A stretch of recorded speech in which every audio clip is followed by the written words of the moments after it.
લિંબાયતમાં મોબાઈલના રૂપિયાની લેતી દેતી મામલે યુવાનની ચપ્પુના ઘા મારી હત્યા કરનાર પિતા અને તેના 2 પુત્રોની લિંબાયત પોલીસે ધરપકડ કરી છે તો એક પુત્ર સગીર હોવાનું સામે આવ્યું। સુરતના લિંબાયત પોલીસ મથકની હદમાં અરબાઝ ખાન પઠાણની મોબાઈલના રૂપિયાની લેતી દેતી મામલે આરોપી અનવર ઉર્ફે મિસ્ત્રી હમીદ શેખને તેના પુત્ર સોહિલ અને બાળ કિશોર સાથે મળી ચપ્પુના ઘા મારી હત્યા કરી। બનાવને લઈ લિંબાયત પોલીસે ત્વરિત ગુનો નોંધી હત્યારા પિતા પુત્રોને ઝડપી પાડવા ચક્રો ગતિમાન કર્યા।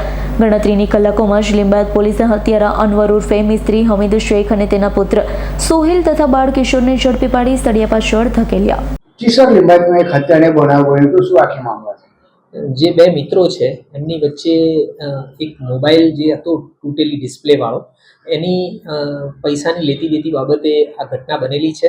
લિંબાયત વિસ્તારમાં જે ઉર્દુ સ્કૂલ પાસે સાગર ડેરીની બાજુમાં ખુલ્લા રોડ પર આ બનાવ બનેલો હતો, જેમાં આ બંને મિત્રો વચ્ચે મેં કહ્યું એ પ્રમાણે કે તૂટેલી સ્ક્રીન વાળો એક મોબાઈલ હતો જેના 1000 રૂપિયાની લેતી દેતી બાબતે ઝઘડો થયેલો હતો અને આમાં જે આરોપીઓ છે અનવર શેખ અને એના એક પુત્ર સોહેલ અનવર શેખ અને અન્ય એક બીજો પુત્ર, એ ત્રણેય ભેગા મળી અને આમાં જે ભોગ બનનાર છે એની ઉપર ચપ્પા વડે હુમલો કરેલો હતો અને એના કારણે એનું અવસાન થયેલું છે। હાલે લિંબાયત પોલીસ સ્ટેશનમાં આ બાબતે ગુનો દાખલ કરી અને આગળની કાર્યવાહી ચાલુમાં છે। Bureau report S nine news Surat. અમારી તમામ માહિતીથી અપડેટ રહેવા માટે જોડાયેલા રહો S9 ન્યૂઝ સાથે।